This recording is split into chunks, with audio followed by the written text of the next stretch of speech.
Can't do the Mario like I used to. Hey everyone, how's it going? It is I, the real Randy Chavez. I'm coming at you today with the OMI is my homie, episode number 54, with my co-host Crypto Rain. Crypto Rain, how's everything going? Good. So really today, good. We have the VeVe users are up, revenue numbers are up. Slomi is still slow to move in this market. It's been very volatile. Bitcoin's going from like 101 to 107 to 102 to 106, and I don't even know what it's at now. It's been crazy. Why the choppiness? Why can't it make up its mind? Why are markets so fickle? Because human behavior is so fickle. That's exactly why. And most people do it wrong. Anything within where money is in quote unquote investment, they just do it wrong because they play according to their emotions. Their emotions lead them right into disaster zone over and over and over again. So there's a what's up everyone in our chat? Yeah, what if OMI built a casino? What if VeVe versus a casino burned OMI? Maybe we could build something like that over there. I think that would be great. So I mean, I would some regulatory environment would be like, you don't have a gaming commission license. That's a good point. It's a good idea functionally. I don't know if they get some country like Dubai to embrace that. Maybe I think that'd be cool. So there's something that maybe not everyone might be able to identify with, but you never know. It's crypto. You could have 1,000x bag and not even know it. There's a viral post that went out like a week ago or so where modern day France had a couple of kidnappers go in and try to kidnap this really rich crypto billionaire's like daughter and granddaughter. Thankfully, the neighbors scared him away. When life gets real, how do you defend yourself against that? At what level of money do you be like, okay, I need at least one person, private security? Obviously, never have your crypto on you, but yeah, never have your crypto on you and make it widely known is step one that helps. Like, don't people keep their crypto access on their phone. I'm like, hell no. Like, number one, phones are the easiest to compromise. So like, yeah, I don't believe in that. I don't believe in like having it on you because thankfully most of the criminals haven't figured it out, but they'll start going after the crypto rich, right? So you're seeing little bits of that. Now, all the ones that have done it so far have gone terribly. They've kidnapped people. They end up getting caught by the police, but like still it's crazy. bad. So like places like Russia are definitely not safe. France isn't safe. And that's just how it is. People would rather try to steal millions of dollars rather than earn it. Some people. And that's why there's so many different scams and stuff in the crypto space. You're like, you're in the crypto space. Why don't you just figure out how to do this right and make it legitimately? Well, it's so much fun to steal it from other people. The problem is people who steal funds from other people, they always feel guilty about those funds. So they waste them on shit. They never get rich. Even if they steal millions of dollars, they burn through it like a hole in their pocket. And they don't find the happiness and fulfillment they thought those millions of dollars would get them. It's hard out there. It's rough. So I saw those articles, right? It's crazy. But like when I went to a Cardano conference, and at the time Charles Hoskinson was worth like $3 billion, and he had 2 private security, well-trained people. It's like smart. Yeah, that's what you got to do. It helps if you know people back in the day that, well, one, if you have a security license, but 2, if you just know a couple of ex-military dudes and be like, hey, and they would love to help you defend against the baddies. That always makes it a lot easier. So it is getting hard out there, but it's getting easier up in here to at least sell a couple of things. We have had a bunch of new users, about an average of 40 per week the last 3 weeks. And we also have an increase in active daily users. So they're not just new. There's a couple ones that are coming back as well. About 6 weeks ago, we had an average of maybe like 7-ish hundred, per day. Now we have over 1,100 per day on average. And for that, you get easier sell times or easier wait times to sell. I know Comics and Crypto has, I don't know if I should say, but they reached a certain milestone of a certain amount of OMI they wanted to hit. And they did it all by selling their stuff over on Stacker. Have you noticed anything, how it's been easier to sell things and the market's been more active, or have you not been selling? Yeah, I haven't sold anything on VeVe through Stacker or through VeVe. I think I took some profits on things. Like I literally probably haven't sold something in 3 years on VeVe because it's like it's just accumulate time. It's not sell. So I've done nothing but accumulate more. So some people like flip from one thing to the next. For the most part, I try to take good positions and just accumulate more. So I haven't noticed if it's easier to sell because I don't sell yet. A lot of times, so obviously we know one will go up first, and like I said before, some of the market's going up, OMI's not. But it seems like in a lot of these other spaces I go to, it's really cool to like these random not even PFP projects, but these random NFT projects that really don't have much, and people are like, yeah, I just swept the floor. And on some of these things, the floor for these random NFTs, they're like $20, and they sleep, like 10 of them is $200. But some of these guys, like, yeah, I swept the floor, and the floor is like a half an ETH, and it's like, oh, you just spent like 10K on these little things that nobody knows that they are. When you go and you take a look at the amount of liquidity here, and then the amount, like NFT, it looks like NFTs are going to be cool. Looks like there's a lot of liquid in there. Seems that VeVe NFTs might go up before OMI. At what prices do you say, like, okay, yeah, now it's time to sell? Do you have I'm guessing it's going to be on any specific one. It's going to be different. Yeah, it's based on a feeling of when like, for example, January 2022, like even December 2022, but really January 2022, I was like, this is craziness. This is the kind of stuff. And I was like, I sold some stuff, but I was like, funny enough, VeVe's cool enough. You get an emotional connection to these. And to my friend who was involved in VeVe, I was like, if I was completely able to be unemotional about this, I'd sell everything right now. And maybe it still goes up from here, but it's definitely harvest time. And I did sell a bunch of things, but it had I been completely unemotional about it, I would have sold everything, like every single thing. And so it's just a feeling where it just feels like it'll never stop going up. That is your exit now if you haven't already started exiting signal. It's almost like do the opposite. Like when you're feeling like, oh my gosh, VeVe prices are never going to stop going down, that's your buy signal. And when it feels like VeVe prices are never going to stop going up, exit quickly because it's about to show you that they do stop going up in reverse. We had Michael Saylor last week say that sell a tooth if you must, but keep the Bitcoin. And that gets me thinking, when we do reach that top and we do sell, are you going to go into dollars? Are you going to go into stables? Are you going to go into Bitcoin? What are some of your things after you take profits? Where does that profit go? Hold on a second. Bitcoin trying to break 107,000 right now. It's 106.9.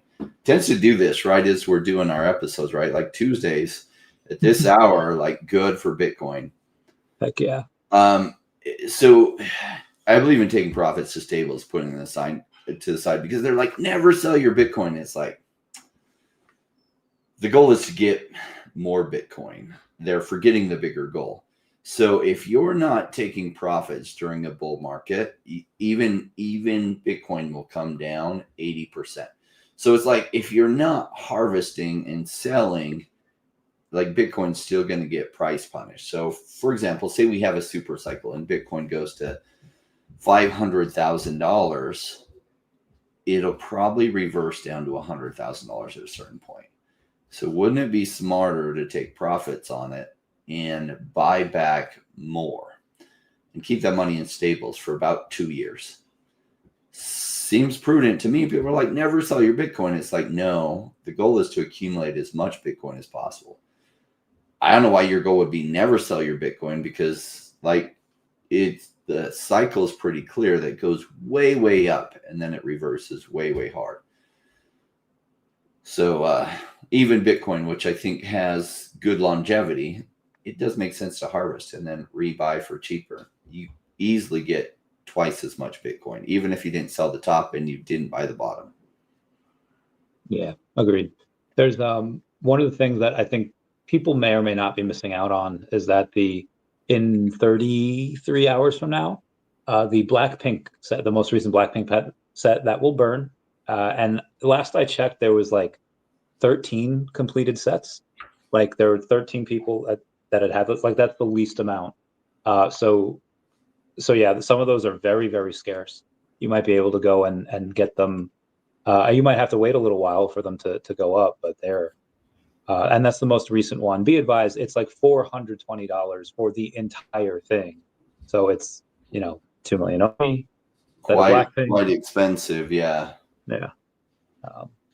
But that's one of those things. So just be advised, everyone, on that. And shout out to everyone in the chats here.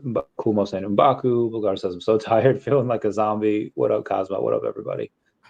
So the UAE and the US had an artificial intelligence cluster presentation the other day, and it was wild. And I just had somebody on before that specialized in AI.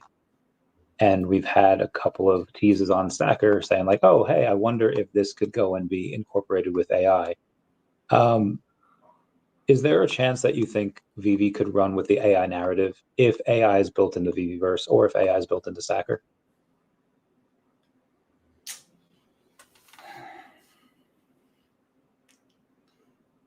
Dr. Profit's kept abreast of what's going on with AI very well. And using AI to help you out design like your VeVeverse homes and everything, brilliant, smart. Will it run with the AI narrative? I think a lot of the stuff that runs with the AI narrative is complete crap. And so, like, I get hit up all the time. Oh, we're doing an AI project. We want you to advertise it. We'll pay you. And I'm like, no, that's crap. And I don't talk about like garbage to my audience. Oh, it could do well. And it's like, yeah, I mean, the snowball might reach hell as well, like maybe.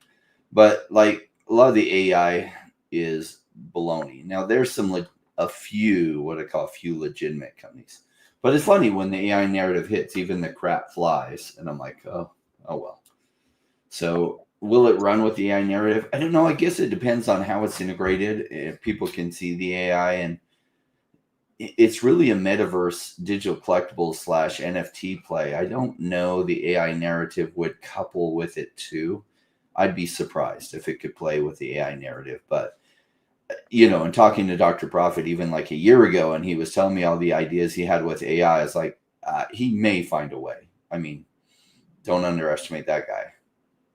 Yeah, he's very good at what he does. He's super smart.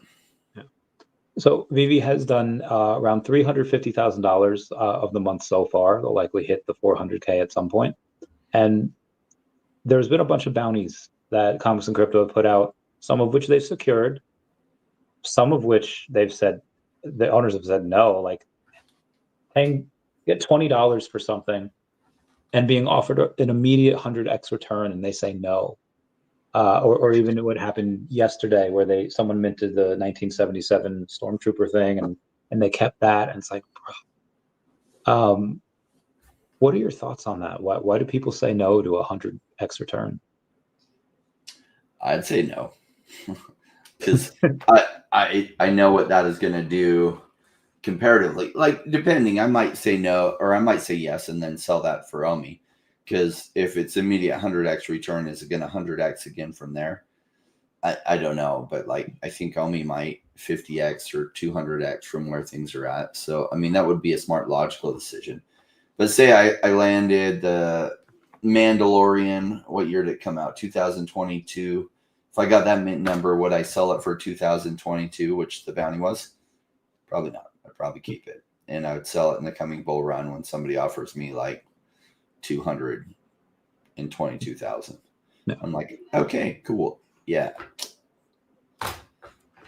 David's been pretty good at sharing a bunch of stuff from VeVe recently over on his X, and every now and then going in and sharing something from Instagram. And the other day, I think it might have been even yesterday, there was a commercial for, it was this car, it was doing a bunch of donuts, and then the donuts gave you like a head and two circles. Like it was the Mickey Mouse thing, exemplifying a Disney X Formula One crossover. And I was like, oh, that'd be really cool if we could do something with that. And then David today posted like him with a Formula One racer, and then along the side with the car, along the side was the, and he follows Formula One over on Instagram. Are you a big Formula One guy, or are you more of a NASCAR, or is this racing not your thing? Not really my thing. Cars, funny enough, I just nod that into cars. Even with my goals are pretty ridiculous, related to supercars and stuff. I just like, so far cars have mostly been very utilitarian for me. Get me from point A to point B with low fuel costs and reasonable safety. Yeah. Later on, cars, I can appreciate the value that cars have. Like sometimes you just want a big beefy truck. Like, and I want like a ridiculous truck, like ridiculous, that I don't have to worry if it snows or I just suddenly want to go off-roading. Cool. But to this point, I've been very functional because I try to keep my expenses low, throw as much into my investments, and like starve my expenses, feed the hell out of my investments, let my investments grow. So then later I can raise my expenses, my monthly expenses tremendously, live very, very good, and never run out of money. Yeah, I could see that. There's a bunch. There's a bunch that I think is great about cars. That I like when you go fast, like when you're driving a really cool car. It's cool to like. Maybe that's The feeling is incredible, right? You can get that feeling for like 10 grand. It's called a motorcycle, and it can go 0 to 60 as fast as your fastest cars can go, and you even feel more exposed. But there's nothing like the performance of like a Lamborghini or Ferrari or some of those. Like they do give you a different feeling. It's funny, they Porsche did this measurement, and they had some people drive Porsches for like a couple months, and they had some people drive like Toyota Camrys for a couple months, and the testosterone levels went up in the men driving the Porsches over that period of time. So it does physiologically impact you having a sports car like that. That is so cool. But yeah, I could definitely see that. As I feel like in general, like I think it's a guy thing where you just kind of want, like, cars are cool. We want to go fast. We watched Transformers back in the day. It is. Yeah, I know. I love Transformers too. And they do feel cool, and having that power and that ability to like go fast. I did have a motorcycle in my younger years. It was so fun for dating, and it was so fun for blowing off steam when you just had a bad day and you go out and you can go 0 to whatever the speed limit is, and as fast as you want, like 1.5 seconds. Amazing. And it just hits your emotions in a good way. And you don't even have to be very reckless. You can drive pretty safe and use that speed to just feel so much better. And so there's definite benefits to it. Agreed. So like F1 and NASCAR, I don't really follow it. It's cool. There are a lot of people that follow it. It's like, do I watch people circle around a lap over and over and over again? No. I think it's like one of the most popular sports like in America is like NASCAR. There's like so many people. I heard going to the actual races are really, really cool. And I have a friend that buys a lot of like Caterpillar products. Like he has an excavation company and is like, hey, yeah, you know, Caterpillar pays me to go to the races down there in Vegas every year. And I can take a guest and get you down there in the pit with like the headphones on and stuff. I was like, I'm down for that. Yeah. And he's like, you get to meet the driver and everything. I'm like, oh yeah. He said it's so fun. I was like, I'm game. I've never been attracted to watching on TV. Never been there in person, so I don't know what it feels like. Yeah, a lot of things are more exciting in person because like on TV you're distracted when you're at home, stuff's going on, you have text, but when you're there, it's so strange, and I don't know how to quantify that, but like when you're in, I remember seeing, I was a St. Louis Cardinals fan back in the day, and it was like 06. I was watching, it was the Rockies versus the Cardinals at home at Busch Stadium, and just it was, you know, bottom of the ninth, and we were waiting for Larry Walker, who was on the Colorado Rockies beforehand, is up, and he's like, 1, a Golden Glove, 2, a major home run hitter, and he just knocks one out of the park, and just that type of energy of everybody, like 60,000 people going, yeah, like that, just, you could bottle that energy. Oh my God, you could power like a city. It sounds so amazing. Great times.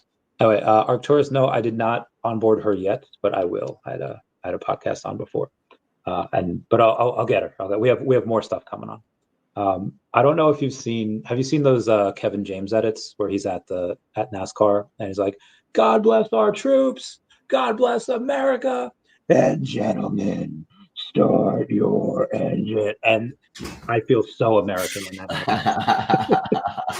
That's funny. I feel so good when that happens. Oh, Mr. MC1 got the Blackpink set. So I'm scrolling over the stuff for the news to go over, and I don't know if you've seen the clips either on the internet or if you've seen it on like the news, but like the Diddy trial is going on, and this is what they made Diddy look like. And they got him in such a bad way. They just got him in such a, that's rough, man. Dude, that is wild.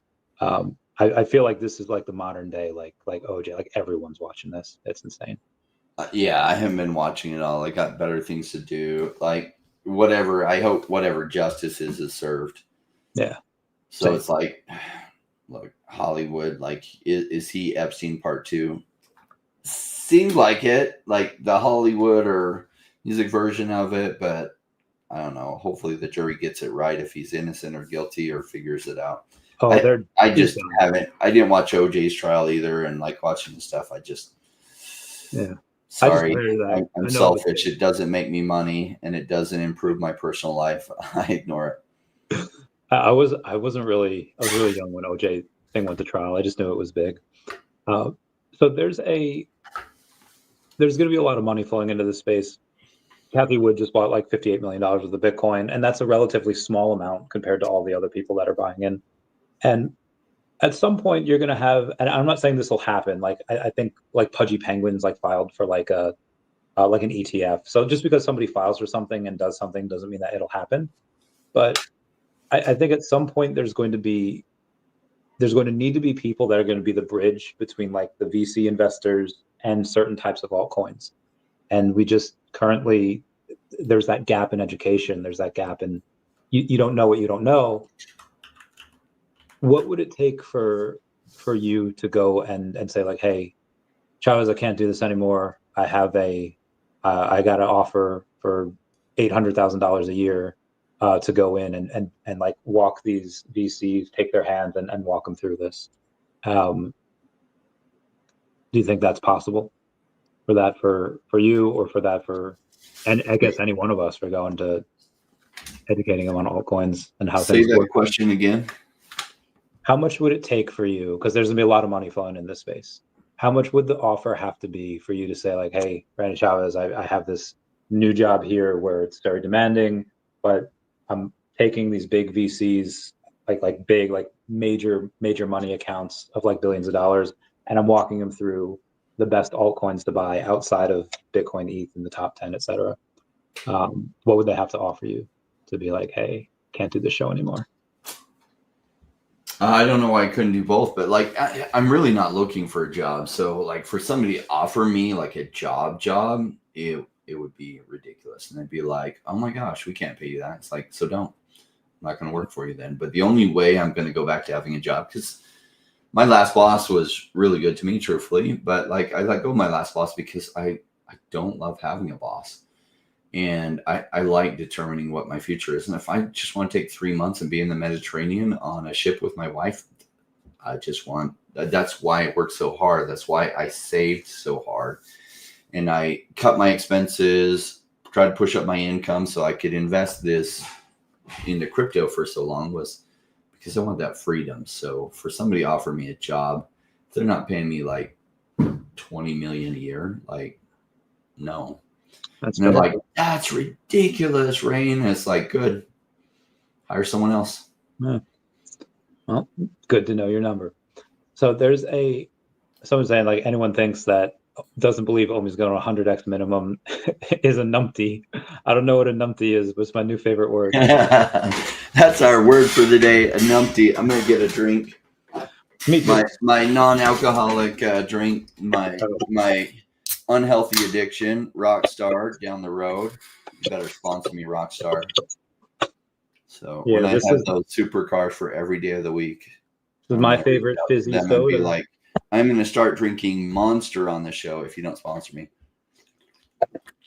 Yeah, fizzy sodas all the way. That's what I'm drinking. Anyway, I don't know if you remember, at some point, I think it was last year, it might have been the year before, where VeVe had this, they retweeted Pixar, who had shared something with the NFL, like come watch an NFL game in Andy's room.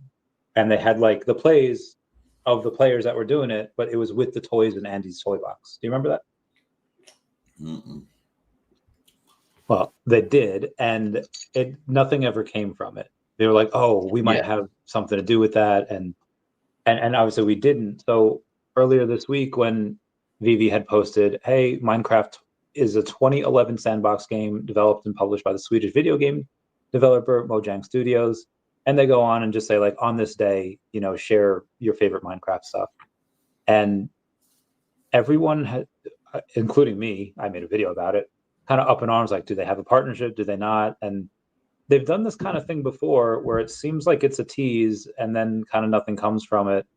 Do you think that might hurt OMI if they keep on doing this, or does it at least get more eyes on the project? And at the end of the day, it'll be good for OMI in the long run, even if it's a small time bad thing. Well, so when you're dealing with non-disclosures like David is, you can't like always make everything a sure bet.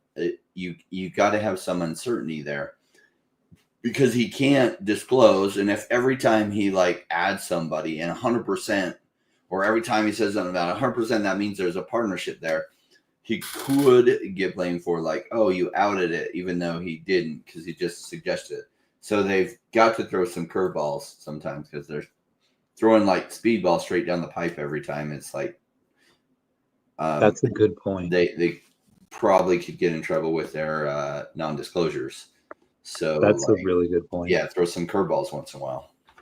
So if they were to go in and so let's say they have and the video was, do we have Minecraft, Roblox, and Pokemon? Because David, he follows Roblox and he shares some of that stuff on his Instagram. So I guess that would make some poetic sense. Like, oh, let's throw Minecraft at them so they don't suspect other stuff that's cooking. Because at the end of the day, it's what a judge decides. But like, so say some licensor gets mad and like, you broke the non-compete because you followed us. And it's like, what does that mean? Well, every time you follow someone, you later release the IP.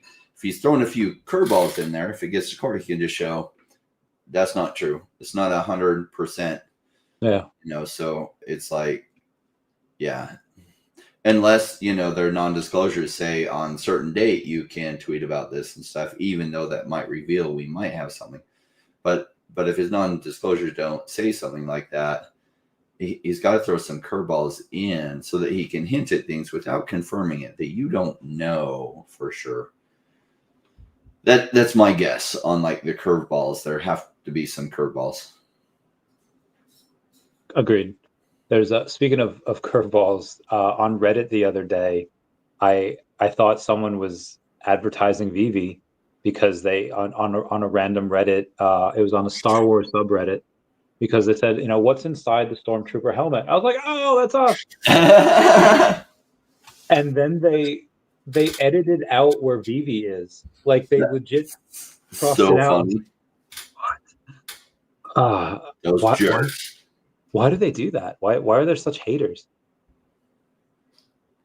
I don't know. I did get some of those though. I'm like, you know, I saw this cute little video where somebody did like a Grogu like hiding inside the helmet, and they opened it up and Grogu's inside. I'm like, that's so cool. Okay. I think I'd already bought into, and I was like, I'm gonna buy some more.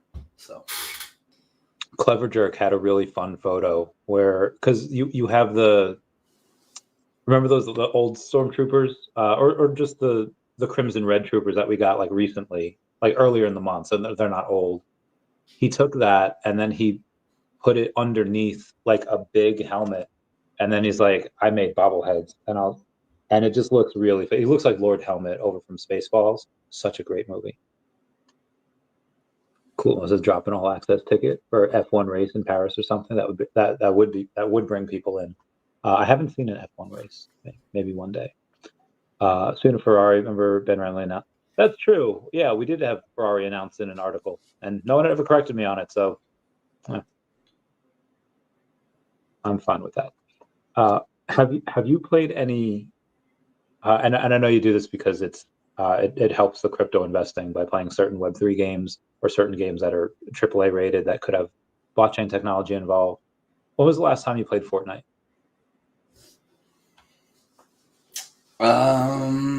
I think I tried to play it once. Okay, so not recently. Yeah. They have, well, they have all these crazy characters in there. One of the characters is Darth Vader, and they had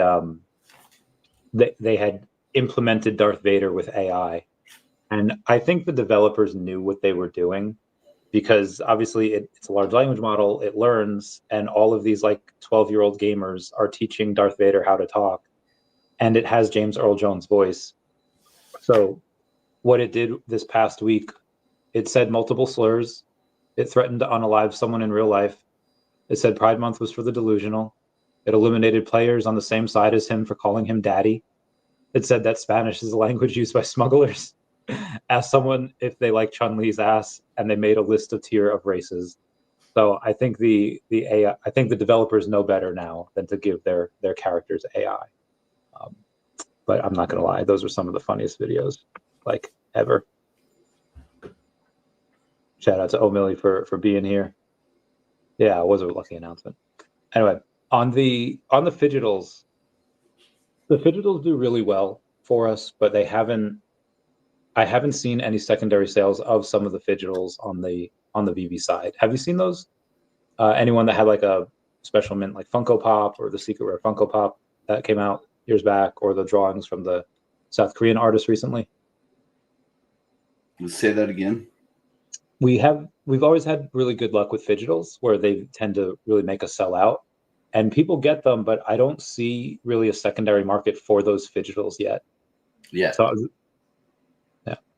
yeah, perhaps, and that's usually the case with physicals, except for the ones that just go super viral.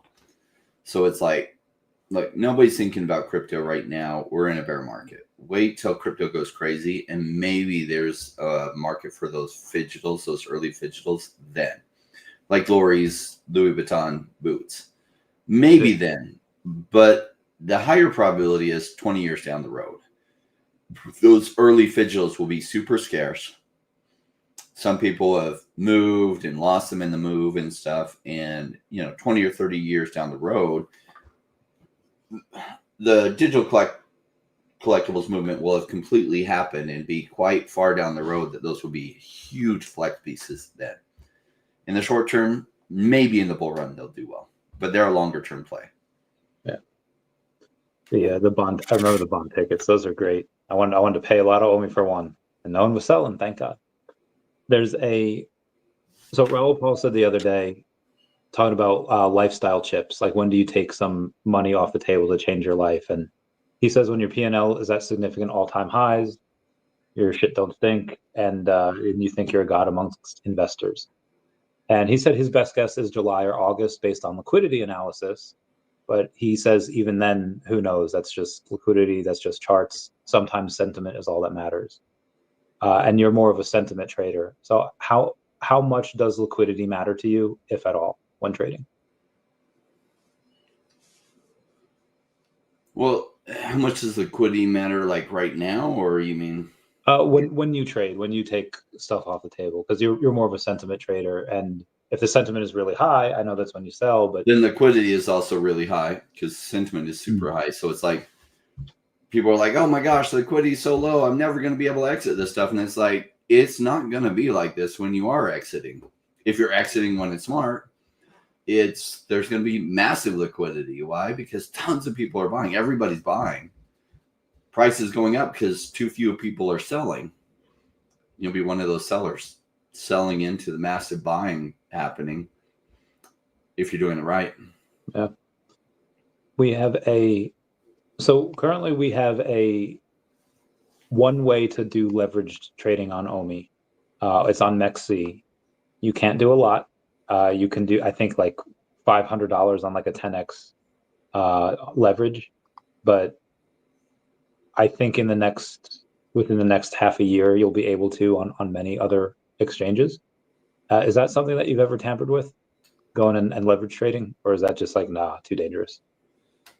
Unfortunately, I have. It cost me indirectly over $1 million. Oof. So how did you get like wicked out on one trade before? Yeah. So I put some leverage Bitcoin long, and it was a low leverage long. near the bottom in 2020. And it was pretty low leverage. And I thought, cool. Then it got, so it's about 1.6 Bitcoin, and it got wicked out because the price dropped below my liquidation point. And then it wicked right back up. So I was right in that we were near the bottom, just not at it. And I was right over the medium and long term that it was like going to go up tremendously from there. I was just wrong for like 3 days and got wicked out. And so the Bitcoin I lost, I had some money set aside to buy Cardano if it went under 2 cents. I then had to use like that 10,000 to buy to buy my Bitcoin back I just lost. And that Cardano at 2 cents would have gone, like, from there it went 150x. So $1.5 million opportunity cost loss right there. Damn, I see that. That is rough. Yeah, so I do leverage every day now. Love it. Just kidding. I was like, you know what? Crypto is so volatile with such potential gains. Don't throw leverage in the picture. Terrible idea. I've stayed away from it myself. It does make your life so stressful too. It's not worth the stress. Yeah, you always have to look at it because, you're like, oh, am I liquidated? Am I done? Yeah, that's hard. David Trotter says, hey, fellas, do you envision a future where some of the big IPs and partners integrate OMI into any of their individual products? If so, how, what, when, or why? I would hope that if we're talking about physical products, like at Disney parks, or it doesn't have to be Disney, it could be anyone that has a physical store where they have a little like VeVe setup, like a little place with a background where you could take pictures of your collectibles and AR. I feel like it wouldn't cost too much. You don't really need to maintain it, just a line. But what about you?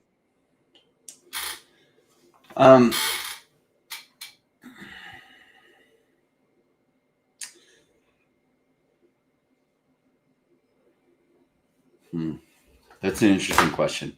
Maybe down the road.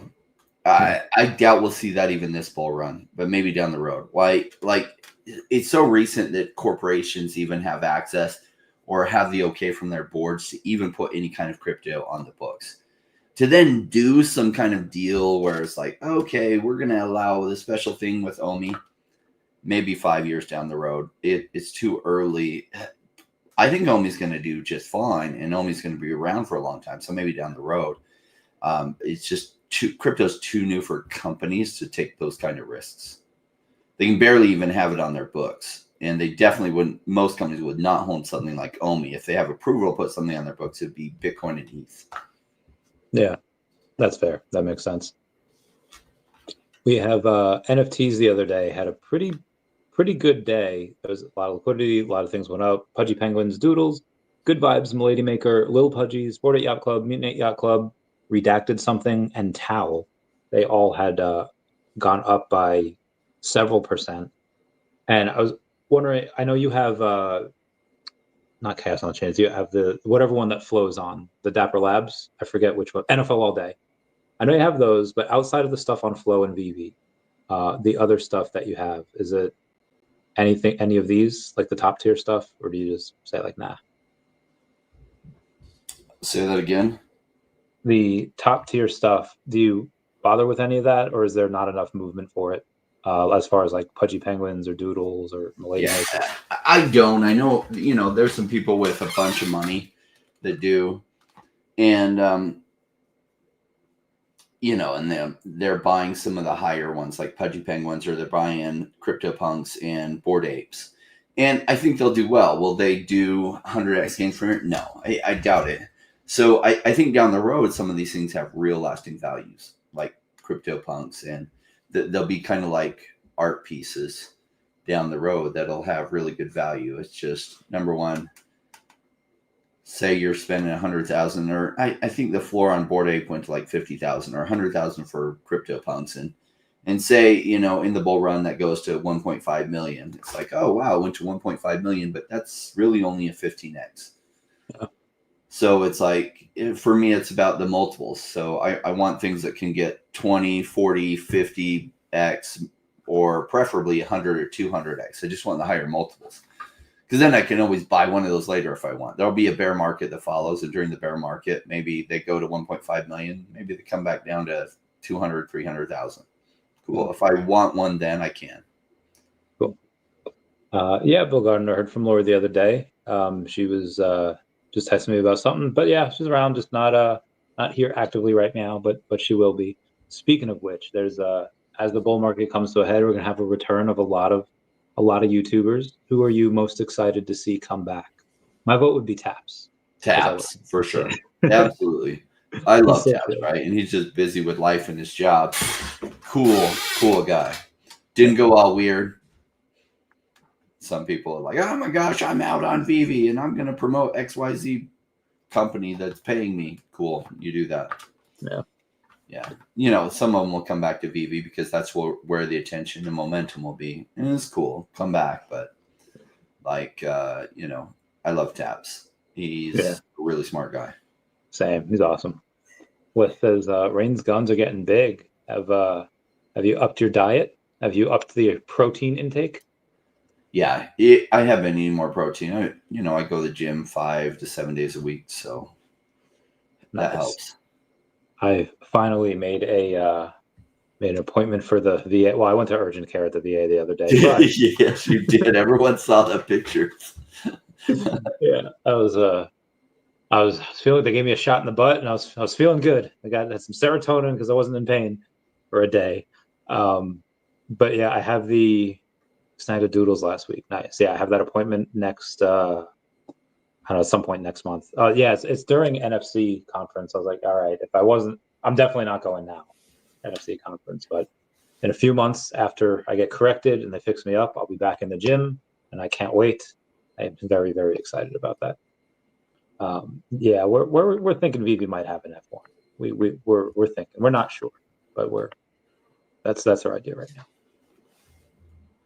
There is a push with other NFT projects to, and I've been calling for this for years, and we finally have one. We have a rating channel now, where anyone that goes in and they comment anything, whether it's on NFTs, any type of alt tokens, what's your 100x gem, whatever. We finally have that over on Telegram. I think that's probably one of the most important things that we don't have yet that we're finally getting to make. But for you, when you talk about things that VeVe hasn't done yet, that they likely will, what's going to be the best thing for OMI? Wait, what? It would be so as far as stuff that VeVe has yet to roll out that will affect OMI in a positive way, what do you think is most important? Okay, so what on their timeline that VeVe hasn't rolled out yet will help OMI the most? Yeah, it could be something announced or not announced.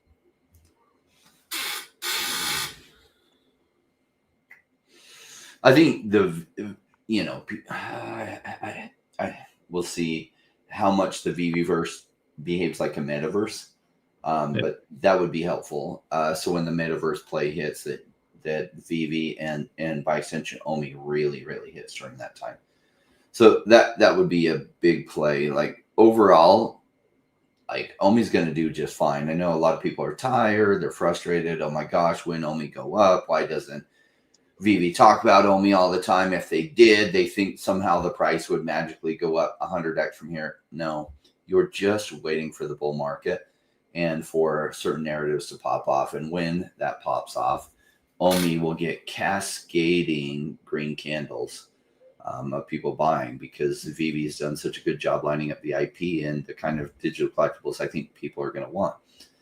So there are some cool things that could go well. If nothing new came out, I still think OMI does tremendously well in the bull market when the NFT and then digital collectibles narrative hits. So, but would I like to see the VeVeverse be more like a metaverse that people could interact, go in the same room? I think that'd be helpful. That way, when the metaverse narrative hits too, it gives like another leg to OMI. Agreed. That's what I'm waiting on. I can't wait. Any fun speculation on what announcement or what might be announced, discussed at Lisbon NFC Summit? I mean, you might have more information on that than I would. So I guess for me, I would say, I don't know if they'll announce it there, but I would expect an OMI only drop at some point. over on Sacker, where it's just OMI, it just burns it. The easiest way that they could do that would be with Dr. Profit, Puddin Cheeks, and Foster, because Profit and Foster have already said, like, yeah, we'll waive our fees to it. They could use our likeness. Puddin hasn't confirmed that he would do that yet, but I see no reason why he wouldn't, especially if it's to burn OMI, because he probably has some. And in that way, I think they could do that, whether they announce that at Lisbon or before then, probably not. But you had a video last week where the founders were like, hey, here's a new founder for VeVe. It's going back to a founder-led project, and they only focused on VeVe and not one mention of OMI. And people were a little salty about that. So I understand, but what would you rather have? Would you rather have OMI just be a small little footnote in a VeVe video, or would you rather have OMI and Akomi be its own video? For me, I would say OMI and Akomi being its own video. Now, whether they give us one of those or not, I don't know. But maybe they beta test it over in Lisbon. Maybe they go and they have a video and they show it only to the people who are there, and they say, shh, this comes out on Monday. But that would be my guess of what they could do to bring fun back. Interesting. So, have you ever been to have you ever had a sales job? Mm-hmm. So for sales, as you know, but for those of you that don't, it's a lot of salespeople are animals. And I mean that in the best way, but there's a lot of debauchery, there's a lot of tomfoolery. And and sometimes shops can get toxic where it's just all about the grind and all about the sales, and you don't have fun. And every now and then a good boss will say, like, okay, we're all going to strip club, we're all getting body sushi, we're all doing, shots, whatever. And I feel like this is what David and Dan might need to do. They might need to not take us to strip clubs or anything, but make it fun again. Make it have like type of OMI rewards, OMI games, and back in the day they would just hop into a Telegram chat and say stuff every now and then. Now obviously they're way too busy for that, but going in and posting like a 10-second video, and I don't know. Do you remember when there was we had confirmed cars over on VeVe, like the Pixar cars? When we had confirmed it, yeah. Yeah, like back in the day, like there was a little thing of Lightning McQueen, and it was like And so that we small. knew that they had cars. Yeah. Like I feel like something like that, like give something like that, then and let the community. And maybe that's what they're doing with Minecraft. Maybe it's evolving. I don't know. Shout out to Abe saying first one here again. So obviously, I would love a 4 OMI 0. I would too. I'd go and get a bunch. Unfortunately, I don't think there'd be a ton of liquidity over there.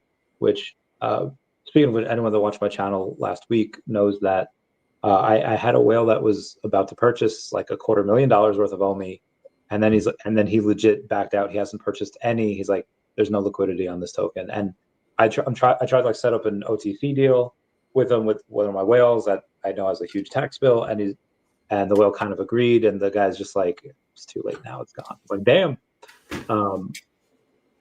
But yeah, so maybe selfishly we do get it at 4 zeros, in which case if there is some liquidity, I don't think they'll be at 4 zeros for long, but who knows? It's okay. Yeah, it could go to that, because what often happens is Bitcoin goes crazy as people like panic out. Oh my gosh, why am I sitting in this token that's done nothing but go down? And they panic out and they buy Bitcoin, which, by then will be like 120,000, and they think they'll be making a smart trade. And they'll have literally sold right near the bottom. And then OMI at some point goes like 300x from there, and Bitcoin might even go to 500,000, and they'd be like, oh yeah, I bought it for 120 and it went to 500, and it's like, cool. Meanwhile, what they sold out, it went 200 or 300 or 400x, and that happens all the time. Yeah.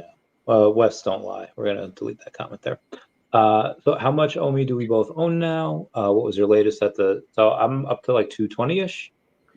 Price what I'm not gonna say like a timeline, but blow off top.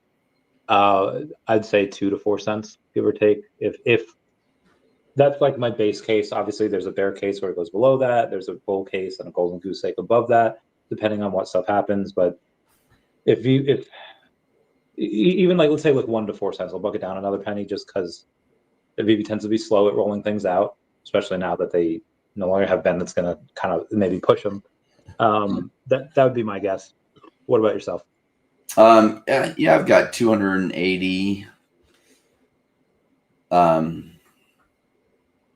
OMI, and I think it goes to over its previous highs of 1.4 cents. So 2, 3, 5, 10 cents, maybe 20 cents. I don't know. I do think at a certain point OMI goes very viral, because I think VeVe goes very viral. I think this idea of digital collectibles are superior to physical collectibles, and I think it catches some massive traction this bull run. Agreed. Yeah, Lomit Mick has been floating a bunch of waltz. I'm not 100% sure why he's been doing that. Maybe he's making a big play on a Star Wars thing. He tends to kind of hop from one thing to the other. He never really sticks at one thing for very long. Sometimes if you happen to buy something before he does, he runs the price up. You can sell for higher. But if you buy something right after he does, he like clockwork, like every couple of months. All right, I'm going to sell this now and then buy into this thing. Man has like unlimited gems. It's nuts. But that was quiet. Yeah, they have been quiet. I was very proud of the VeVe fam 2 days ago, where everyone was trying to find Bruce Clark Kent, and the fudders, even the fudders, were just like, "Hey man, I hope he's all right," or "Hey man, hope he's good." Obviously had a sad ending, but silver lining is that even some of the fudders seem to have at least a little bit of a soul. Yeah, I don't know what they do when they're not fudding. Yeah, what do you think they do? So what's funny is, like, life is so short, and a lot of people spend so much of their time on their fears, and that's where the fudders are at, right? Like, they spend so much time on their fears and they're just worried, and it's almost like when they're training pilots to fly through the canyon, they tell them not to focus on the walls because you go where you focus on. And yeah, the fudders like keep hitting the canyon walls over and over and again. They're like, oh, the canyons are stupid and planes are stupid. And it's like, oh, you're getting out of life what you're creating. You're creating this problem for you. Of course, you're not going to do well in crypto. Just leave crypto now. You just don't have the right mindset to be successful in this space. It's going to wreck you over and over and over again. Not because there is an opportunity here. It's because you're going to do it all wrong. You're running your life based on your fears, and your fears are going to tell you to buy high because you got fear of missing out. And then they're going to tell you to panic out the bottom. And then it's going to tell you to complain about the project. If only the project owners had done this and this and this, everything would have been out fine. They're in the wrong space. They need to go spend some time in personal development. When they get that right, maybe they can consider coming back. Problem is, there's nothing stopping them from coming in this space. So what will they do? When there's massive green candles, they will come in and buy. And then, then when it drops down and they didn't take profits, they'll end up selling at a loss. Just like clockwork, rinse and repeat. There's we had some news of the top 500 hodlers. Gary O at 1234CA3 on Twitter was pumped because he made it onto the top 500 with most positions climbed. He purchased 351 collectibles, and it moved him up 67 spots. So that dude is a mad lad. People, I like the gamification. Do you do any of the VeVe challenge where you get points on the app for like commenting stuff and liking stuff and listing and stuff? Or is that like, not really gonna be worth it? Because I have not done that. I went in a couple times and did that, and I'm so particular with my time. I'm like, I can't be bothered. So if the activity doesn't pay me hundreds of dollars per hour, doesn't lead to something that pays me directly or indirectly hundreds of dollars per hour, I just can't justify it.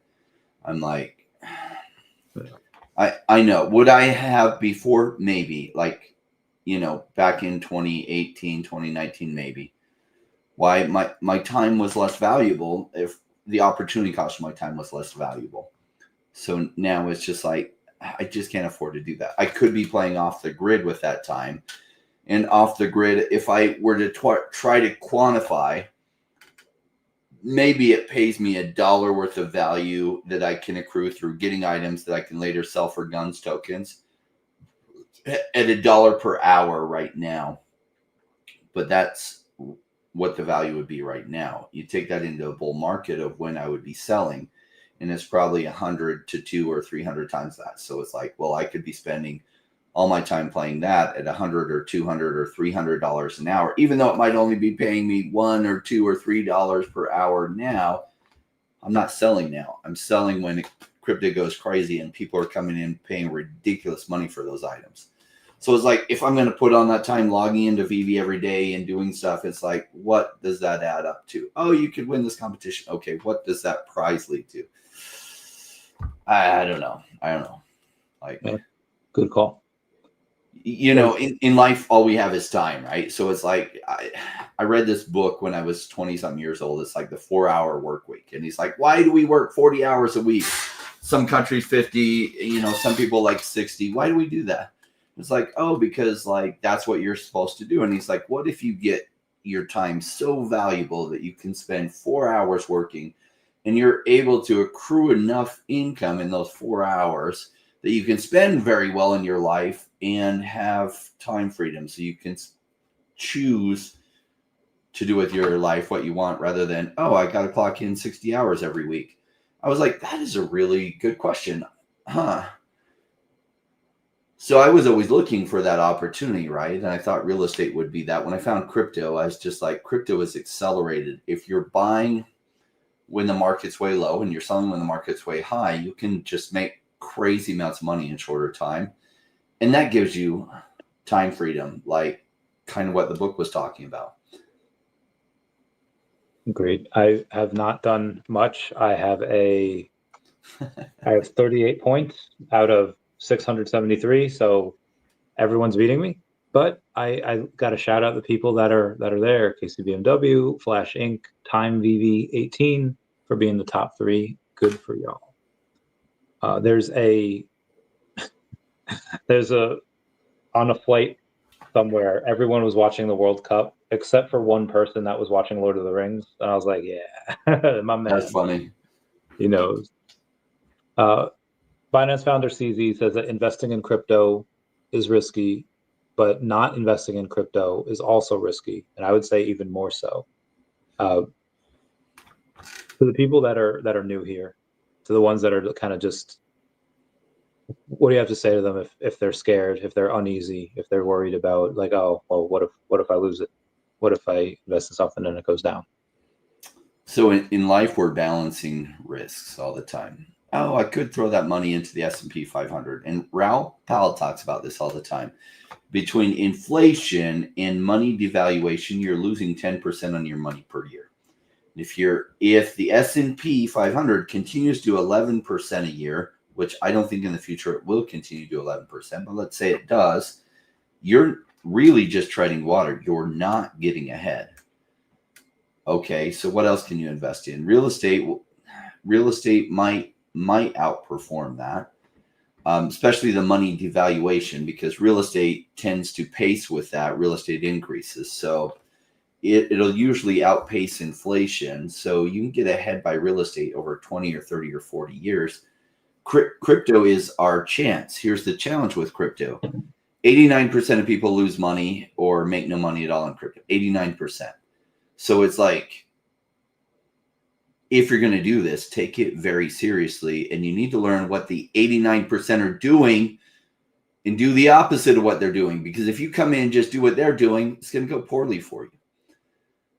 Now, 6% make some money, and the remaining 5% that really understand what's going on here, they make life-changing gains. So what do those 5% do? Different. That's what my channel is based on. What are those 5% that make incredible gains do? And give you the time freedom that you're looking for, because sure, crypto is risky. Driving your car is risky. Getting an airplane is risky. We're always juggling risks. So is there a way that you can figure out the crypto game? Because it is just a game where the odds are stacked for you much more than they are against you, and take those kind of bets? Well, yeah, that's exactly what you can find. And even though the odds are stacked for you, sometimes you're going to lose. But if you're finding opportunities where the odds are stacked for you and you're doing diversifying across a number of them, chances are high you're going to do really well over time. Agreed. Jason, this is Rain. Sounds like MCPs are not worth your time at the moment. Randy, how can MCP points pull Rain in? If they're, I don't know, Rain, I know you have over 1 million points. Do you have over 2 million? Yeah. Okay, so the 1 million point thing wouldn't really matter to you as much because you have 2 of them. But if there was something that you had to sacrifice 2 million points for, and it was, and I don't even want to say if it's going to be like worth much, because the intrinsic value for that, it's not going to be like, if you say it's going to be worth like 10 grand, yeah, it might be worth it to, because MCP movements aren't really going to do much for you after you use them, so you might as well just cash in for that 10 grand. But if it's something that maybe doesn't have an exact monetary value, or it's hard to quantify, but it comes with utility, and the utility is just like a call with David twice a month, to be able to like pick his brain. Like, I feel like that, because the value you can get out of that is almost invaluable. So I would say that would be something that would maybe make you care about it. But yeah. If I could get a call twice a month with David for like the next 15 years for trade in for 2 million master collector points, all of a sudden I get real serious about master collector points. Like, I was talking to Randy about this. Like, am I bummed I wasn't in like the first 100 to get MC level 100 or whatever, the first 50 that they get lifetime benefits? I'm like, yes, because I put all that money into OMI, versus if I'd put all that money into VeVe instead, it would have worked out easily. I would have been one of the first 50 very easily. And it's like, well, I'll have to the reason I put it into OMI, because that's a really good benefit. Really cool thing that David did, and I think Sanjay helped with that decision. Amazing. Sanjay, you're golden. Really cool thing, great utility, amazing for those to really get people to put money into that. So am I a bit salty? A tiny bit, but it was a conscious choice of like, well, shoot, I could redirect everything into VeVe and go this route, but OMI's just so cheap. And so I'll have to console myself when, like, we have a mutual friend, Ernie, who's definitely in the first 50 to get it. And, so he'll go to that dinner and be like, oh, I talked to David and he, dropped us this alpha and he gave us this collectible. And I'll be like, crap. Well, with the money I made from OMI, I'm just going to console myself with going out and buying another Lamborghini, because you hurt my feelings here. And so I'm going to get over it by, driving the new Lamborghini that I bought because of the OMI gains. Like, so it's like, yeah, it was a conscious decision. I think that that value that they added to like the first 50 to get that, and the value that they added to the gold and silver logo is amazing. And they haven't done much for OMI holders that way. They really haven't. But the reason I still bought OMI anyway, even though they haven't done all that stuff, is because I think OMI's too cheap right now. And one of the core principles of making serious money as an investor is buy it when it's way too cheap and then sell it when it's way too high. And so that's why I've put so much into OMI, because it's just been way too cheap. That's the name of the game. I wonder if you say like you would console yourself by buying a Lamborghini, and I feel like I'm so like, I'll say ghetto, but I would console myself by getting like Taco Bell, and there's a little bit of a price difference there. Slight. I don't know. After Biden was president for a few years, Taco Bell almost cost you a Lamborghini. Yeah, it's true. It was rough times. I'm just kidding. Biden didn't make it that bad, but No, I mean, because I don't want to spend my OMI right now. It's like Rain said, it's too cheap. If it corrects and it does like a 5x, then yeah, I'll go in and I'll sweep some floors on Stacker with OMI, because at that point, one, the collectibles hopefully wouldn't have gone up by then, and I could stack pretty cheaply, and I could kind of not leverage trade. Yeah, that's called. One into the other. It would be that arbitrage advantage, and then hopefully that goes up, OMI goes down, and do it again. I think this time they'll go up closer to each other. It was really abnormal that OMI spiked so much in March, but then the collectibles really, the market wasn't even working, in March of 2021. So like the collectibles couldn't freely easily be tradable again. They shut it down and weren't tradable again for a little while. So we don't know how to perform, but that would be amazing if there was that kind of thing where OMI went completely crazy, and imagine the floors on the collectibles is still the same dollar value that they're at now. Oh boy, that would be the sweetest thing ever. I would love that. I don't expect that will be the case, but that would be amazing. Agreed. So there was a quote the other day saying that the best NFT projects have turned into real IP. Now VeVe has the best IP, but it's kind of licensed out already. It's not theirs. How important do you think it is for VeVe to develop their own brand of character? They could even call him Dave. They have a little character with perfect hair, calls himself Dave, and he goes on these collecting adventures.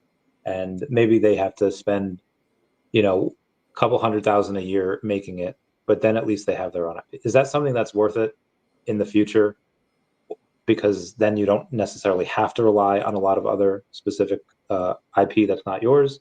Or do you think that's a waste and be like, hey, listen, they're going to come to VeVe or they're not, regardless of whether they have their own IP? I was curious of your thoughts. Wait, say the beginning part of that question. It was said the other day that some of the most influential NFTs in the world right now have become IP. Like they have become their own intellectual property. Board API Club and Pudgy Penguins and stuff. So is it important for VeVe to kind of step up their game and spend maybe 100 or 200,000 trying to create their own brand of IP instead of relying on others, or does it not matter? Interesting question. Their goal is to be the massive marketplace of digital collectibles. So spending a lot on their IP might drive away some people that would otherwise list with them.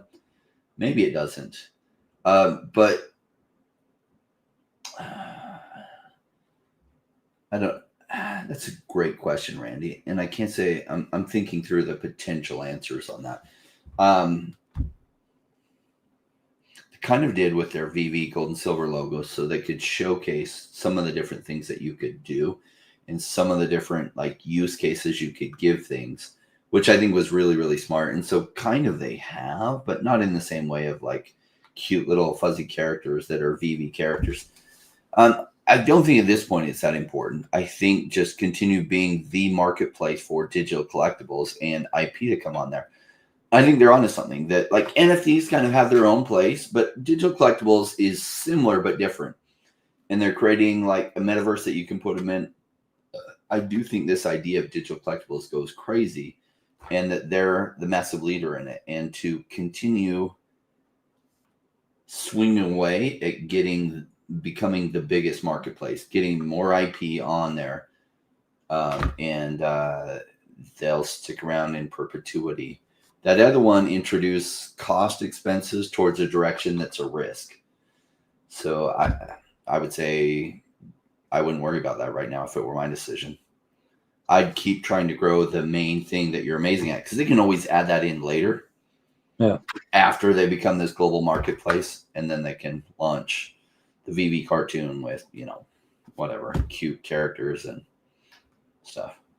Speaking of which, SEC Commissioner Hester Pierce says that the existing crypto assets, most of them are not securities, and urges a clear, workable regulatory framework to replace the agency's past enforcement-driven approach. Should, at this point, VeVe and OMI say, like, okay, let's turn on some buybacks, let's turn on some burns, let's turn on some this, or should they wait X amount of months for the stuff to actually be written into law? Still wait, yeah. Love that, right? We all miss Mr. Burns in the SEC. I mean, did I say that? I mean, Gary Gensler, we all miss him tremendously. Thank goodness, some reason. Like, the truth is, like, Gary Gensler was operating with whatever her name was. What was Senator Karen's name? She was on the floor, like, freaking out about the stablecoin bill and trying to, guilt Democrat colleagues into, like, switching their vote. I forget her name. Senator Karen is a perfect name for her. I think Trump calls her that. Anyway, she's been super anti-crypto. And I heard there was some deal made. Oh, Elizabeth Warren, if she threw her support behind Joe Biden, that she would get to be important related to what decisions were made versus the SEC. And so that somewhat she had a leash on Gary Gensler, which would explain his very, very anti-crypto stance and duplicitous stance. Oh, yeah, we love crypto. We're just trying to protect everyone, while they were doing everything they could to destroy it, right? Instead of suing Cardano and saying, you're an unregistered security, they sued Coinbase and said, oh my gosh, you bad boys, you listed all these things that would be a security. And what they're hoping is all exchanges would then delist or take U.S. citizens off their exchanges as a risk. And most of them did. It accomplished exactly what they were trying to do. They weren't, anyway, their actions showed a very different intent than what their stated intent was. And their stated intent, their actions showed intent to destroy crypto except for central bank digital currency. And so Comey had to be super smart on how they played it and stay out of sight when the machine gun is firing. Now, some people are like, oh, the machine gun is silent. It's like, yeah, it is. And probably you're okay, but just don't put a target on your back. Just wait till the regulations are clear, so that you have like a green light that the firing is done for sure. Good point. I hope we don't have to wait too much longer, but that genius bill, the stablecoin bill that did pass yesterday. So hopefully we get we're slowly making our way down there. You have Chief Atkins saying that he wanted SEC restraints to custody and trade both securities and non-securities under one roof. So it sounds like the clarity will get a bit more clear. Senator Warren's Pocahontas. My girlfriend, oh my gosh, I would break up with someone so fast. My tolerance for women that show up like she does is 0. Not only would I break up with her, I would never allow her to come to any of my events ever again. And if she was going to be there, I wouldn't go to her, because I don't have tolerance for people like that in my life at all. I saw one video of Elizabeth Warren where a buddy of mine shared it to me because he likes her, and it's like, dude, look how chill she is. And she was like drinking a beer, like trying to fit in with that she was cool. And I was like, dude, you can't just give someone a beer and automatically think they're cool. It doesn't work like that. Yeah. No, she is really cool to you if you give her a position on your board that pays her $1 million a year, and she comes to one board meeting a year, she'll probably be your best friend. Probably. Yeah. There's a bunch of people buying up, and I don't know if I don't know how the traction the Pelosi Act got, where the Congress can't trade stocks. I don't know if it passed the House yet or not. But you have a bunch of these people that they're not buying stocks, but they're buying Bitcoin, they're buying this crypto. And it's mostly just the top 10. When do we see that kind of fall or flow into other altcoins that are not in the top 10, that are maybe in the top 100, top 500? What, they can't trade like the altcoins like the Congress people can't either? Yeah. I don't know if that's the right answer to make it so Congress people can't trade stocks, because they do have right, this is the Nancy Pelosi effect. But technically, Nancy Pelosi doesn't trade any stocks. Her husband just happens to be one of the most legendary traders of all time. So she wouldn't even be disqualified by that bill. That's what they call a fake out. Yeah. That's where John McCain says we're going to pass campaign finance reform. And the bill actually did the opposite of reform campaign finance. What it really was the Incumbent Protection Act. So it's harder for new people to come in and unseat the incumbent. But if they called it the Incumbent Protection Act, well, then, shoot, they wouldn't get public support behind it. So, look, this bill, they all know the game they're playing. Oh, look at us. We're going to make it so we can't trade stocks. They're already trading them through their spouse. And if they don't have a spouse, they have a brother. Good point. If they don't have a brother, they have a son. Looking at you, Joe Biden. That they pull these shenanigans through. So, oh yeah, everything's legal, right? So when Bill Clinton was president, everything was done under Hillary's name. Why? It's just a little shell game they play. And so if you draw these rules, I don't think throwing more rules on is going to change the behavior. In fact, throwing more rules on, they'll use those rules to put in jail the people who aren't part of the corruption. They'll find some little loophole to use that rule to throw in somebody who's actually not part of the corruption, because someone who's part of the corruption, they're not going to enforce it on. So I don't like the rules. I don't like it. And like, I don't want to see them make it so they can't hold Bitcoin and all this stuff. Like, because otherwise the shady are just going to hide it anyway. Like, how are so many worth so much? I hope Doge looks into that. So at least we can have transparency. What I'd really just like is more transparency. Okay. You know, let's all see what, you know, Nancy Pelosi should be able to make all her own trades under her own name. You know, let's have it disclosed exactly what her and her husband are buying, exactly when they buy it, so that everyone can see. So if, you know, Americans want to trade, copy trade Nancy Pelosi's husband, why not? But I don't want rules that they can't trade, because the corrupt will just hide it anyway, and they won't get it enforced against him. Why? Because they're corrupt. And, you know, there's the corrupt in Washington will protect the other corrupt in Washington. So let's just make it more transparent. That's all I ask for. That's fair. I would agree. And so it's got to be a big bag of OMI tokens. Got to be a huge bag. Call me Philly saying, well, they didn't make the Patriot Act for Patriot. That's a fair point. They did not. They need to abolish that shit, in my opinion. What it was Government Can See All Your Transactions Act. It's like, oh, government, we're so worried about terrorism. Okay, is that the case? I thought it was at the time. I was like, okay, they're making a good argument there. I know something's wrong here, but I can't articulate what it is. Okay, under Obama, he flies $9 billion of cash on pallets to Iran. What do you think that money was used for? Terrorism. Off the book. Do they care about funding terrorism?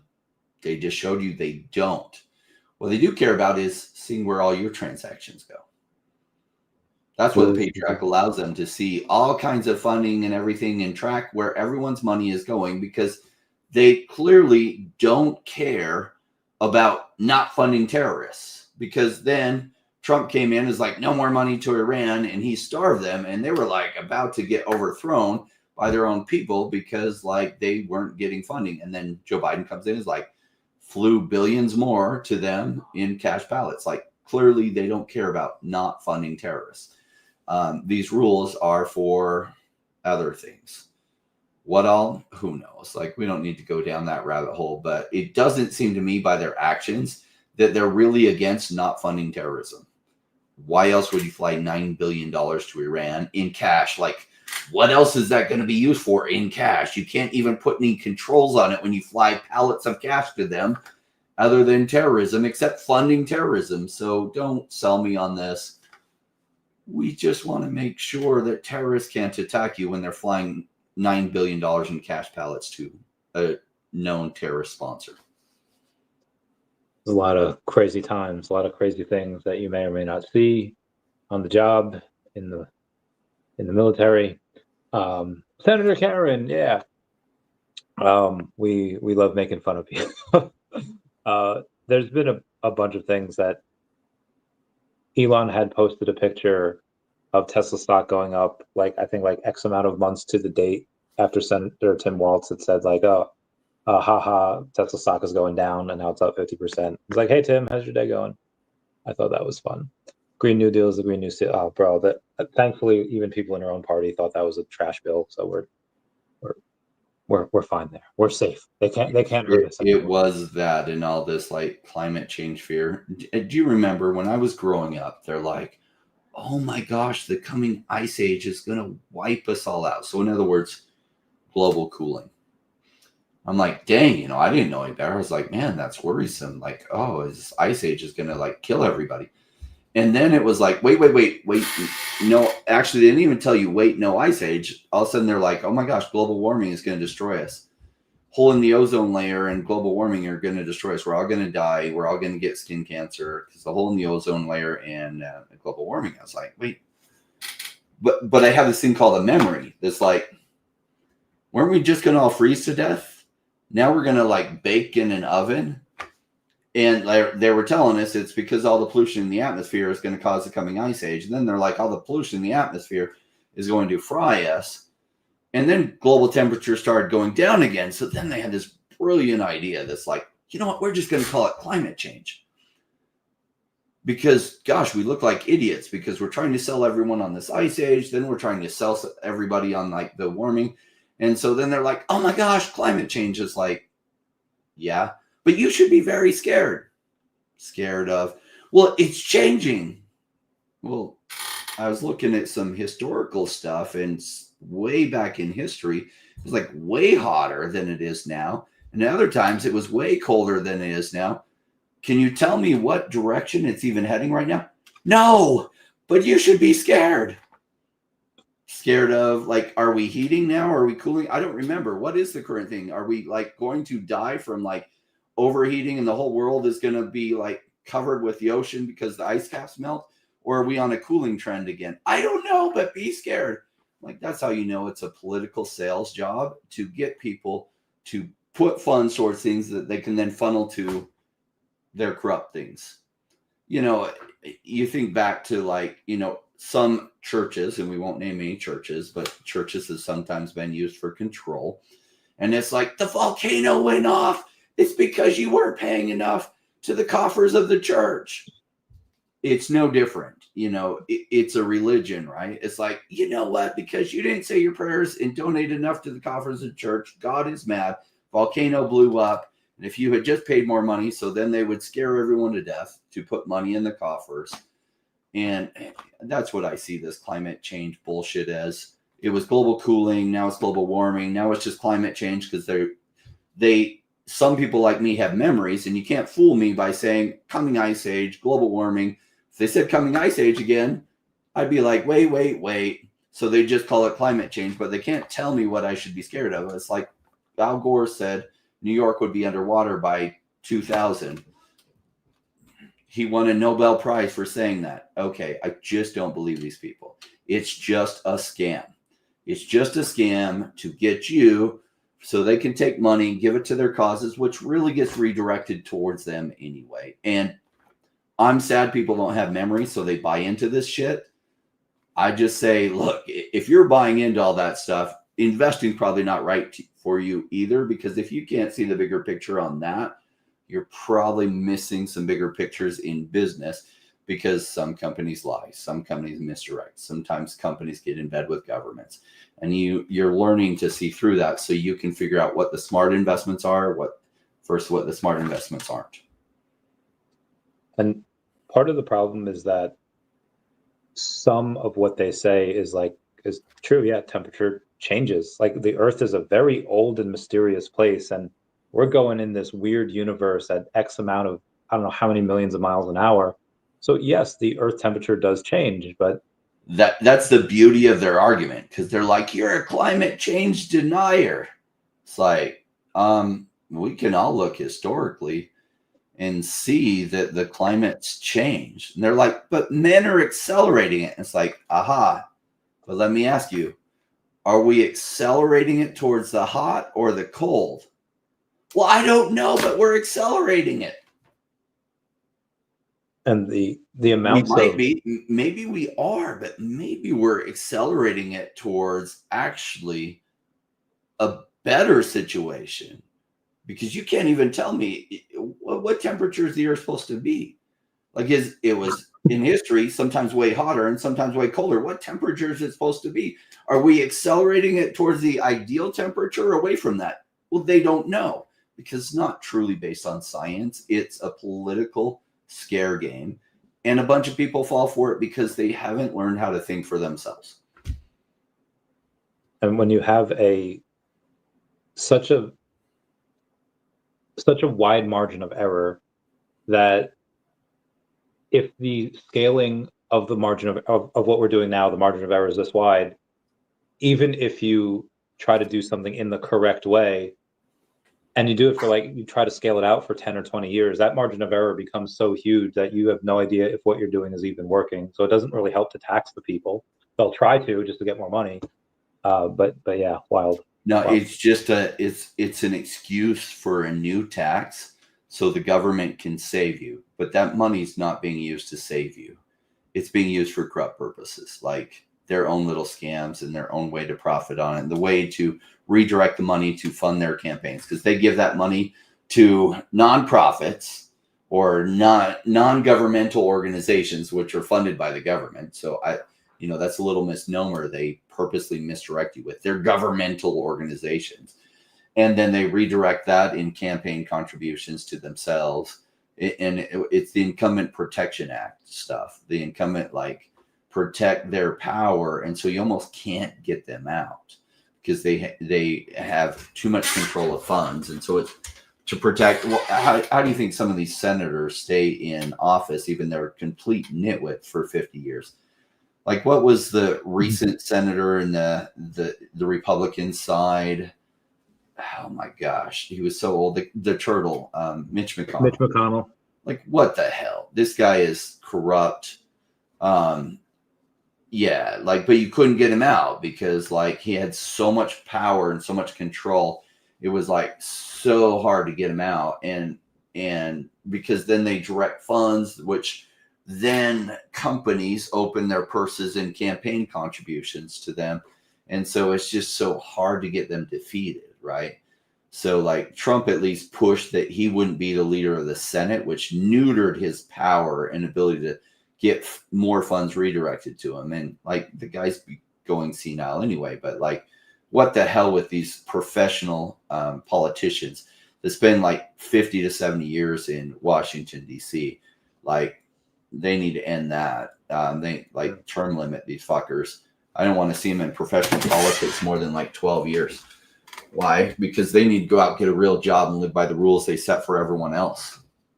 Preach. Then all of a sudden that will end a bunch of the corruption and a bunch of the scams, right? The only reason they can get away with these scams, they're in office so long because there's no kind of term limits that they're able to steer that money. They would try to scam the population so much less. If they're in for such a shorter amount of time, they don't have the time to get in there, make the connection, steer the funds. They're like, crap, I have to be out. I'm term limited anyway after 12 total years. There's just going to be far less scams they're trying to sell to their people. There's have you seen the video where Mitch McConnell freezes, where he kind of forgets where he is, and then someone touches his back, and then it they reboot him and they turn him. Yeah, it's wild. Dude, there's this guy, I forget his name, but it was just on CNN the other day. He's coming out with a book saying he knew of Biden's mental health, and so many people did, and the cover up, and I've been waiting for this, been waiting to see, and I feel bad. I even posted the other day on Facebook. I was like, listen, it came out that Biden has prostate cancer. I was like, I hope he gets better. I hope he gets to, because at the end of the day, it's not him that was doing all this. They were just abusing an old man at that point. So I was like, I hope he gets better. But I have a warm place in my heart for most people. There's some weird stuff about Biden related to kids that I hope is just wrong. And if it is wrong, then he has a warm place in my heart. That's if it is right, sorry, my heart is totally cold towards him because I just don't have much patience for that. So it's whatever. I don't know. God knows the answer, and God will hold him accountable to what it is. Hope it goes well for him with God, because that means there weren't weird things related to kids. So that's all I'll say for him. There was a really strange reaction on I don't even want to say strange because I understand why. It was a bunch of these people that just half a decade ago, they were not allowed to say goodbye to their loved ones, grandma, grandpa, and they thought their grandparents thought that they hated them because they would visit them. So then I saw people saying well, I have, I don't wish this on him, but I have no sympathy for him because of these laws. I was like, oh, I didn't even think about that. And yeah, world is such a crazy place. Yeah, some people think, well, number one, the world only gets better, which is not true. We have some technology in the past that we can't even replicate today. So at some point, huge amounts of technology was lost through usually wars and devastation, maybe natural disasters. If there was a flood, and the whole world was covered with water, and nobody survived but Noah and the people who got on the ark with him. Well, that would have wiped out a whole lot of technology. You know, the libraries of Alexandria were burned, and like what was lost in there, I don't know. So technology does not only move forward, sometimes it moves back. Like if there's a global nuclear war, I'll move it back. But also, like, some people are like, it's worse than it's ever been. It's like, that's not true. Like, actually, the world is quite good. Like, the amount of war going across the world is actually quite low compared to history, because free markets have allowed men to compete with other men without having to kill them. That they can compete for resources in a mostly free market. And I wish the markets were free or with less government involvement. But that's where corruption enters in, that, you know, either those who govern cheat or those who run businesses cheat, and they get in bed together to give themselves an unfair advantage. That happens, unfortunately, but it's, let's just say, somewhat of a free market or mostly free market. And so if somebody is poor, they don't have to raise an army and destroy other towns in order to become rich. They can create a business idea that moves technology forward, create something, and then become massively wealthy, like Mark Zuckerberg. And so it's given people an avenue that's very productive for the rest of the world to become rich. And that's a great thing. So the amount of war that's happening across the world is quite low historically. I think, like, obviously the planet seems so small now because of air travel and other things. But I would say per capita that probably war is much less than it usually is, you know. So like, that's good. There's a lot of first world countries that for the most part are very rarely in wars and very rarely losing a bunch of their population. And that's probably way less than most every time in history. Yeah, a lot of psyops are wild. A lot of things. So there's and it's so strange that how Elon Musk said like a month ago, usually the preparation for the next war is by trying to prepare of what would have won the last war. And it's like, we need to actually think how would the next war be fought? And it'd be like AI, it'd be like drones, and it reminded me of Leon Meganson, who's he gets they take his quote and they quote it to Darwin, where I say it's not he who is the fastest or the strongest, but he who's most adaptable to change.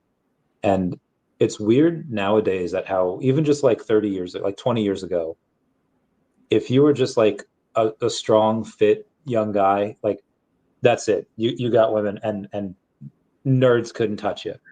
But nowadays, if you're like this weird kid but has like 30,000 followers on Instagram or whatever, suddenly you're like, oh, who is he? And now that you have to, I feel like bad for like some of these kids that like are doing the right thing. They're working hard, they're loyal, and they're working out and they're strong, but they don't do social media because a lot of it is toxic, and they're losing to these guys that are just like, they're just like important, and it's a wild thing to see. It's a really crazy like evolution. Well, so what's funny is I'm going to say some unpopular things, but just because they're unpopular does not mean they're not true. So what are women attracted to? Really, power. Power. Often power used for good, but not always power used for good. Some women are just attracted to raw power. So now 50 years ago, someone born in a poor family was not likely to create something by being a skinny nerd and a computer software that could make him $1 billion and give him massive economic power. But that's a possibility now. So some computer nerd in his basement that's scrawny in every other way develops massive economic power, which is then attractive.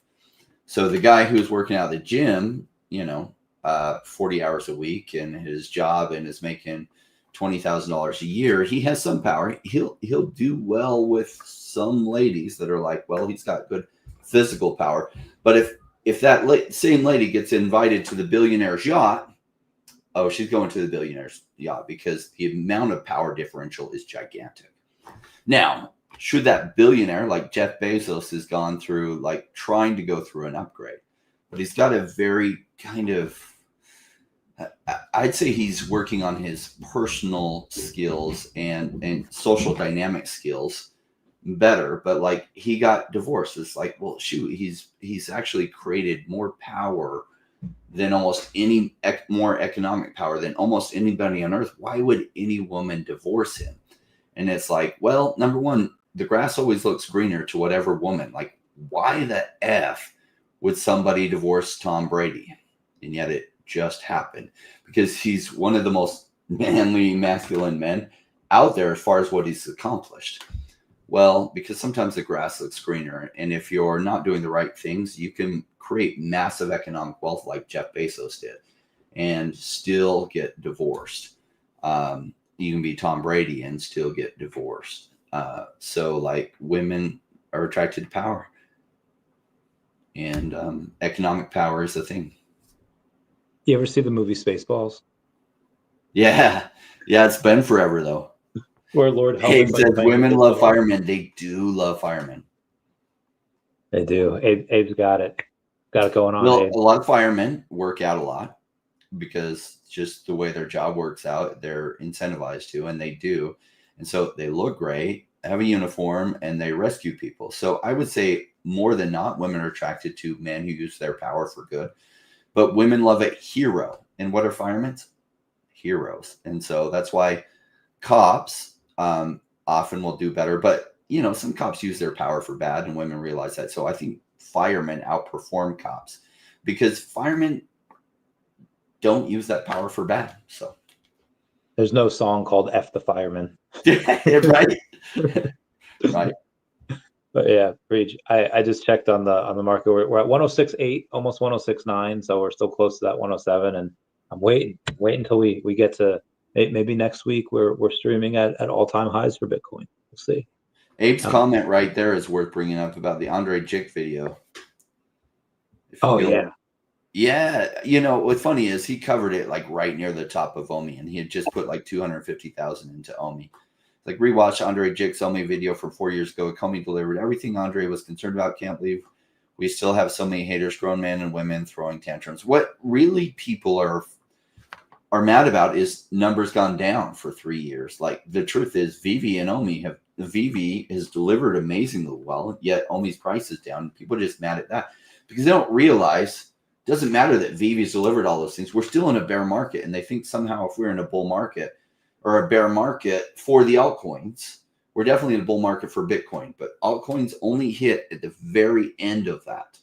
So until then, they do very poorly. And then all of a sudden they go 100, 200, 300x. Look at OMI's history before. It wasn't until February of 2021 that it went cool, really good. And over a period of 2 months, it went 3,000x.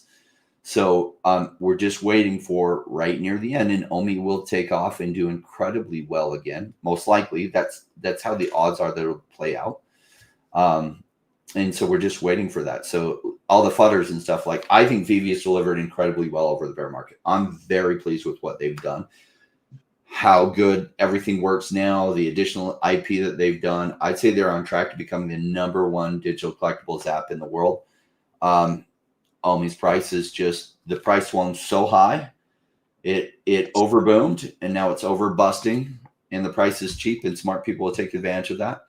And then if I'm right, it'll go massively up again. And those that bought low will have a chance to sell high and make some good gains. Agreed. Until next time, until we get this bread. And I don't know how many, we should have a celebratory stream whenever it is, whenever we're OMI millionaires again. We'll go and do for that. sure. We will, and it'll be fun, right? Like it was awesome that Randy, you were game to do this. We launched this podcast when the FUD on OMI was like so high, and it's like, you know, like obviously a lot of people, they're new to investing and they don't get it. So while everyone else is like, OMI is so bad because VeVe hasn't done this and hasn't done this, it's like VeVe's actually doing just fine. And OMI is going to be just fine. In fact, we're going to give a big like F you to all the fudders and haters. And we're going to call the episode OMI is my homie. When the FUD was like so high, because it's like OMI's going to do just fine. They can't see it. And we're going to like take a very, very like going against the grain sentiment. And we're going to be like, we're going to run into the burning building with OMI like logos on. When the OMI building is burning down, we're going to run in there with OMI logos on and be like, we effing love OMI. And that's why we called this show what we did. And, you know, and we'll be proved right. And the fudders will just go away. And it'll be fun to, you know, have our celebratory thing when OMI goes to 1 or 2 or 3 cents. And, you know, thank all those in the audience that saw, you know, what was going on and believed in it too. And we'll be able to celebrate. Heck yeah. Ray, thank you for joining me every week, as always. Hopefully next week we can chill with Dr. Stuff. Everybody say bye-bye to Dashi. Bye-bye, Dashi. Until next time. Goodbye, guys. Meow. Meow, meow, Randy. And